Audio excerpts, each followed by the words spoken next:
మహా వేడుకల నింగి నేల పసుపుమయమై పరవశించేలా అంగరంగ వైభవంగా జరుగుతున్న మహానాడు పండుగ వేళ 10 కోట్ల తెలుగు తమ్ముళ్లకు, ఆడపడుచులకు, రైతన్నలకు, శ్రమజీవులకు, దేశ విదేశాల్లో తెలుగు కీర్తి పతాకాలుగా వెలుగొందుతున్న మన బిడ్డలకు, వివిధ రంగాలలో తమ ప్రజ్ఞ పాఠవంతో తెలుగు తల్లికి సాంస్కృతిక, సాంకేతిక, సాహిత్య నీరాజనమిచ్చిన కళాకారులకు, మేధావులకు, శాస్త్రజ్ఞులకు, విఘ్నులకు, ముఖ్యంగా నా పసుపు జెండాను కుండెల మీద మోస్తున్న తెలుగుదేశం కార్యకర్తలకు నా హృదయపూర్వక నమస్సుమాంజలి.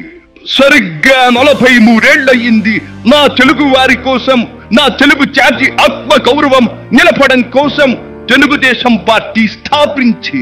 నేను స్థాపించాను అనే కన్నా పుట్టింది అనాలేము. ఎందుకంటే ఆనాడు కార్మికుడి చెమట నుంచి, కర్షకుల రక్తం నుంచి, చాడిత పీడిత ప్రజల బాధ నుంచి పుట్టింది తెలుగుదేశం. కులమత వర్గాలకు అతీతమైన నవ సమాజానికి సరైన నిర్వచనం చెప్పేందుకే తెలుగుదేశం పుట్టింది.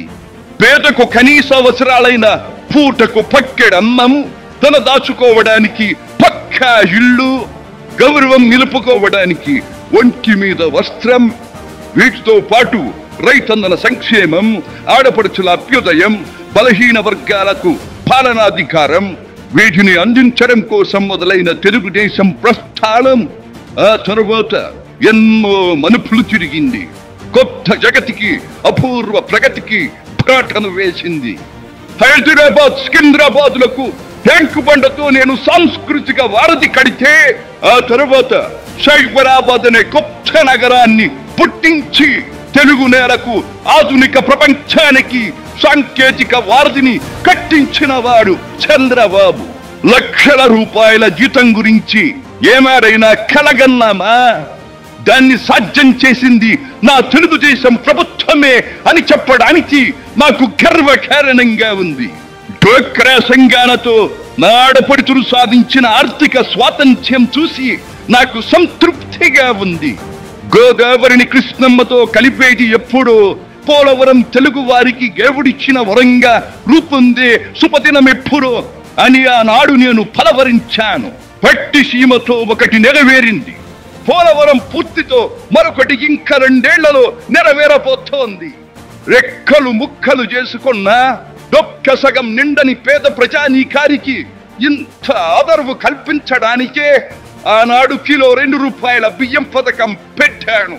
అటువంటిది P4 కార్యక్రమంతో పేదకు పేదరికం నుండి విముక్తిని కలిగించి బంగారు కుటుంబంగా తీర్చిదిద్దే చంద్రబాబు ప్రణాళిక అబ్బో అద్భుతం, మహాద్భుతం. శాతవాహన సామ్రాజ్యానికి ఒకప్పటి రాజధాని నగరంగా బాసిల్లిన అమరావతి పేరిట నేడు నిర్మాణం జరుపుకుంటున్న ఆంధ్రుల రాజధాని నగరం దేవేంద్రుడు సైతం అసూయ పడేలా, మయూరి సైతం అప్పుల పడేలా రూపుదిద్దుకోవాలని మనసారా దీవిస్తున్నాను. క్రమశిక్షణాపూరితమైన అభ్యుదయ సమాజ నిర్మాణ శక్తిగా యువతను మనచడం కోసం ఆనాడు నేను కలను కన్నాను.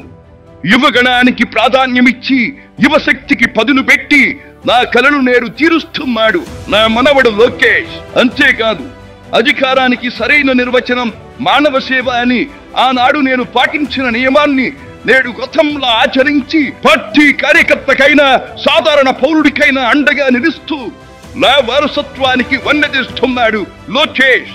గగన సీమ నుండి ఇది చూసి అయ్యా రే ఫలా ఫలా మనవడా ఫలా అని మురిసిపోతోంది నా మనస్సు. ఈ దేశం మనది, దేశ సమైక్యతే మా సిద్ధాంతం, మా రాష్ట్రాభివృద్ధే మా దేశాభివృద్ధే మా లక్ష్యం అంటూ ఆనాడు నిత్యం నినదించేవాడి. ఈనాటి వికసిత భారత్, వికసిత ఆంధ్రప్రదేశ్ గురించి వింటుంటే ఇదే కదా నేను కోరుకున్నది అనిపిస్తోంది.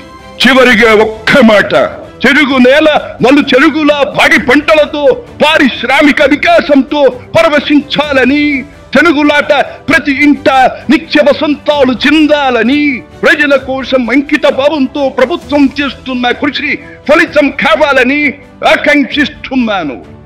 సెలవు. సర్వే జన సుఖినో భవంతు.